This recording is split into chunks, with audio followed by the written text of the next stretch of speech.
तो यार last example देखते हैं, एग्जांपल 60 मोस्ट इंपॉर्टेंट एग्जांपल है। और एक चीज बताऊं, इसको दो तरीके से बताऊंगा, एक तो बड़ी सिंपल है जो कि आप और बुक्स में सॉल्यूशन देखेंगे, लेकिन जो एनसीईआरटी में जो इसका सॉल्यूशन दिया गया वो भी करेंगे नॉलेज के लिए, तो दोनों ही हम लोग करेंगे।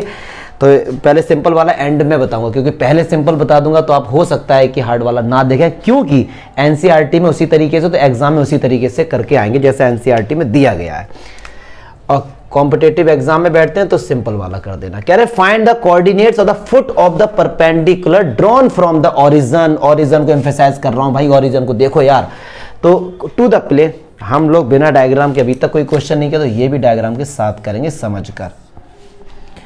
तो ये एक्स एक्सिस है, ये वाई एक्सिस है, और ये हमारे पास इस तरीके का ये प्लेन है, ठीक है जी। तो कह रहे हैं find the coordinate of the foot of the perpendicular. कहां से? ओरिजिन से। ओरिजिन से एक परपेंडिकुलर डाला गया है, ये इसके कोऑर्डिनेट फाइंड करने हैं हमको, ठीक है। ओरिजिन से डाला गया, बार बार मैं बोल रहा हूं ओरिजिन इसका मीनिंग होता है, ठीक है। टू द प्लेन, प्लेन की इक्वेशन ये है, क्या है? 2x - 3y + 4z - 0, ये प्लेन की इक्वेशन गिवन है। तो इस पॉइंट्स के कोऑर्डिनेट फाइंड करने, इस पॉइंट्स के, मान लो ये पॉइंट्स हमारे पास P है, इसके कोऑर्डिनेट है x1 y1 और z। बस हमको x1 y1 z1 ही फाइंड करने हैं, क्लियर है। अच्छा, ये जा रहा है ओरिजिन से, ओरिजिन के कोऑर्डिनेट होते हैं 0, 0, 0। तो यार अगर मैं आपसे कहता हूं कि ओपी वेक्टर क्या होगा, तो वो होगा x1 i cap, y1 j cap and z1 k cap. Simple सा ओपी वेक्टर यही तो होगा, ठीक है जी।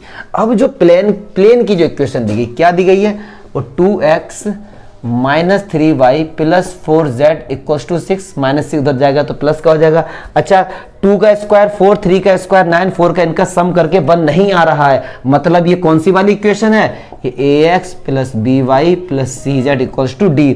और इस d में यहां पर जो ये d होता है, ये डिस्टेंस ओरिजिन से नहीं होता है, तो कैसे कन्वर्ट करेंगे?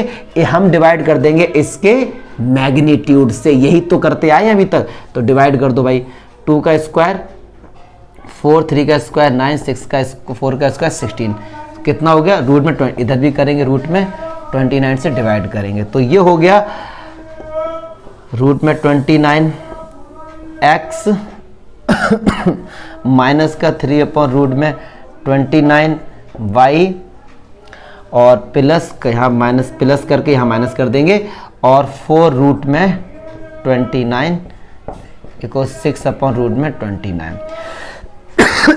अब ये डिस्टेंस फ्रॉम द ओरिजिन हो गया। क्यों? अभी इक्वेशन होंगे ये वाली यार, अब ये डिस्टेंस फ्रॉम द ओरिजिन हो गया। और जब ये डिस्टेंस फ्रॉम द ओरिजिन हो गया, फिर ये L M N क्या हो गए? मतलब डिस्टेंस फ्रॉम द ओरिजिन हो गया, तो हमने जो परपेंडिकुलर से जो वेक्टर ड्रॉ किया है उसके यूनिट वेक्टर हो गए। क्योंकि अगर L M N होते हैं तो ये क्या होते हैं? इसके डायरेक्शन कोसाइंस होते हैं, किसके? यूनिट वेक्टर के। यस और नो होते, पक्की बात है। तो एक बात सुनो यार, एक वेक्टर हमारे पास ये भी है, सही बात है, और इसी डायरेक्शन में एक यूनिट वेक्टर है हमारे पास ये वाला, जिसके ये क्या डायरेक्शन कोसाइन, मतलब 2 रूट में 29 i कैप प्लस माइनस आ जाएगा माइनस का 3 अपॉन रूट में 29 j cap plus 4 upon root में 29 k कैप। इस बात को देखो, सुनो, ध्यान से सुनो इस चीज को, यहाँ पे बच्चे कंफ्यूज होते हैं, एनसीईआरटी में थोड़ा डायरेक्ट है तो इसीलिए बच्चों में कंफ्यूजन होती है। यार 5 मिनट हो गया, वीडियो बना रहा हूँ, ठीक है। अभी करता हूं। हाँ तो यार देखिए, ये देखो, ये हमने निकाल लिया यहां से, तो ये जो वेक्टर निकल गया, ये कैसा वेक्टर है कि जो ये वेक्टर जा रहा है उसका यूनिट वेक्टर है। यस और नो? तो हमको पता है कि इसका भी डायरेक्शन ओपी के डायरेक्शन पर ही होगा, मतलब ये दोनों कोलिनियर हो गए वेक्टर। यस और नो? देखो इस चीज को फील करो यार, ये ओपी वेक्टर भी कहां से जा रहा है? ओरिजिन से, वो भी परपेंडिकुलर। ये एक ऐसा वेक्टर होता है जो इस पर एक डिस्टेंस पे सेम डायरेक्शन में होता है। यस और नो? जो ओपी का डायरेक्शन है वही इस वेक्टर का डायरेक्शन होगा। और जब दो वेक्टर कोलिनियर होते हैं तो इनके डायरेक्शन रेशियोज प्रोपोर्शनल होते हैं। तो इसका डायरेक्शन जैसे x1 है, इसका ये है, तो x1 2 अपॉन रूट में 29 इक्वल्स टू x1 है, y1 -3 अपॉन रूट में 29 और z1 4 अपॉन रूट में 20। इसका आंसर हमेशा एक प्रोपोर्शनल होता है, मतलब कोई भी कांस्टेंट आएगा यार। तो यहां से निकालो x1 कितना आएगा, x1 आएगा 2 अपॉन रूट में 29 के, y1 आएगा -3 अपॉन रूट में 29 के, और z1 आएगा 4 अपॉन रूट में 29 के। ये x1 y1 z1 आ गए। अगर ये x1 y1 z1 आ गए और x1 y1 z1 प्लेन पर है तो क्या ये प्लेन की इक्वेशन को सेटिस्फाई नहीं करेगा? बिल्कुल करेगा, प्लेन की इक्वेशन को सेटिस्फाई। और ये रही हमारे पास प्लेन की इक्वेशन। यस और नो? मुझे नहीं लगता यहाँ पे कोई, क्योंकि ये भी तो एक प्लेन की इक्वेशन नहीं है, ये भी प्लेन की इक्वेशन है ये वाली। ये ऐसी प्लेन की इक्वेशन है कि जहां से डिस्टेंस फ्रॉम द ओरिजिन। तो यार यहाँ पे पुट कर दो x की जगह ये। अब आप ये मत सुनना कि सर ये x है वो तो x1 है ना, ये जो इक्वेशन है ये इस प्लेन की है और ये इस प्लेन पर पॉइंट है, तो इसको सेटिस्फाई करेंगे। ठीक है, तो रखिए जरा 2 अपॉन रूट में 29 और x1 की जगह 2 अपॉन रूट में 29 के। ठीक है, ऐसे यहां पर -3 अपॉन रूट में 29 इंटू -3 अपॉन रूट में 29 के।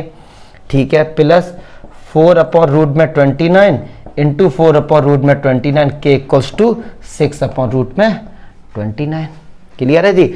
चलिए अच्छा, इसका मल्टी 2 2 जा 4 अपॉन रूट में 29 29 का 29 से मल्टीप्लाई होगा तो ये कितना निकल के आ जाएगा 29, ये के, प्लस 9 अपॉन प्लस 16 अपॉन ये भी के है,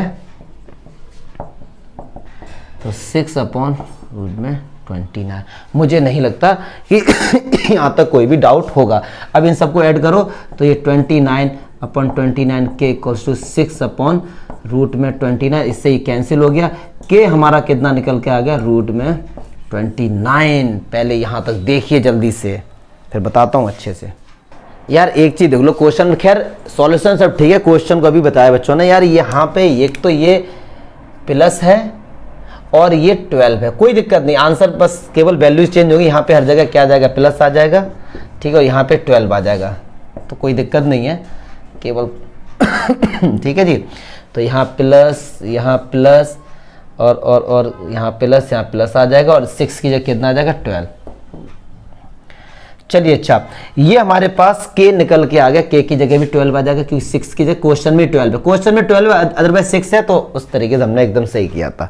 चलिए अच्छा, अब यार k की वैल्यू निकल के आ गई, हमको तो x1 y1 z1 फाइंड करने थे, क्या वो ये नहीं है? तो बस k की वैल्यू उठा के यहाँ पुट कर देंगे और कुछ भी नहीं करना। डस्टर कौन लेगा यार? इसका देखो इंटेंशनली आपको लग रहा होगा ये थोड़ा लेंथी है, लेकिन एक छोटा ही मेथड है, बस उससे कंसेप्ट क्लियर नहीं होंगे। क्या ऐसा हटा रहा है ये? चलो अच्छा देखते हैं। तो चलो भैया वैल्यू पुट करेंगे यहाँ पे। ठीक है, x1 कितना है 2 अपॉन रूट में 29 इंटू के कितना है 12 अपॉन रूट में 29, तो ये कितना हो गया 24 अपॉन रूट में 29, रूट में 20 रूट में 20 29 आ गया। y1 कितना है 3 अपॉन रूट में 29 के कितना भैया 12 अपॉन रूट में 29, तो 36 29। z1 कितना है 4 अपॉन रूट में 29 है और ये कर देंगे 12 अपॉन रूट में 29, तो बच्चों 48। भैया ये निकल के आ गए हमारे पास। क्लियर है? ये एक चीज जो इसमें है कि जो मैंने प्रोपोर्शनल की, इसको समझो बस। देखो ये एक ओपी वेक्टर था और अभी हमने जो कन्वर्ट किया था वो क्या था, नॉर्मल वेक्टर का यूनिट वेक्टर था, उसका भी डायरेक्शन यहीं पर होगा क्योंकि वो भी ओरिजिन से परपेंडिकुलर है, तो दोनों का रेशियो इक्वल होगा, इनके डायरेक्शन रेशियोस का प्रोपोर्शनल होंगे। चलिए अच्छा जी, अब क्या दूसरा मेथड जैसा प्रॉमिस किया था, दूसरा मेथड देखते हैं क्या है। दूसरा मेथड तो एक लाइन में आ जाएगा खैर, लेकिन अगर आप लोग एंट्रेंस एग्जाम में करते हो तो इस तरीके से करना जैसा मैं कराने जा रहा हूं। अगर सीबीएसई में आता है, एनसीईआरटी में आता है एग्जाम में, तो आप यही वाला करेंगे क्योंकि एनसीईआरटी ने इसी तरीके से बताया। दूसरा मेथड क्या होता है कि foot of the coordinate of the foot का फॉर्मूला होता है एलडी एमडी और एनडी, सिंपल सा। ये डी होता है डिस्टेंस फ्रॉम द ओरिजिन बस, और एल एम एन यार अभी मैंने निकाल कर आपको दिखाए थे, तो डायरेक्ट रख देना। एल जो था वो रूट 2 अपॉन ये था और डी कितना था डिस्टेंस फ्रॉम द ओरिजिन, ये एल आ गया, एल डी आ गया। एम डी कितना था, ये था 3 अपॉन रूट में 29, ये 6 अपॉन रूट में 29 यही तो था। अच्छा डिस्टेंस 12 है यार, बार बार 6 क्यों आ रहा दिमाग में, ये 12 है। और n कितना था 4 अपॉन रूट में 29 और 12 अपॉन रूट में। देखो भैया यही तो आंसर आ गया, एक लाइन में आंसर आ गया। बस ये फॉर्मूला किसी किसी बुक्स में दिया गया डायरेक्ट, लेकिन अगर इस फार्मूले के प्रूफ की बात करें तो भैया वो यहीं से निकल के आए, क्योंकि देखो ये L है, ये D है, ये M है, ये D है, ये N है, ये D है। तो इसका प्रूफ हमने अभी जो क्वेश्चन सॉल्व किया एनसीईआरटी एज अ प्रूफ किया है वो, लेकिन ये केवल बाद की मलाई है बेटा, कैसे भी कर लो आप, जैसा आपको करना चाहते हो। कभी भी कोऑर्डिनेट पूछता है ना फुट के, तो डायरेक्ट फॉर्मूला लगा दो। बस याद रखना कि जो ये एल एम है ना, ये डायरेक्शन कोसाइंस है, और ये डी है ये डिस्टेंस फ्रॉम द ओरिजिन है। क्लियर है डियर? तो बस अब करेंगे इसके बाद 11.3 की और जो प्रूफ है उनके फॉर्मूले, उन पे बेस्ड एग्जाम्पल करेंगे।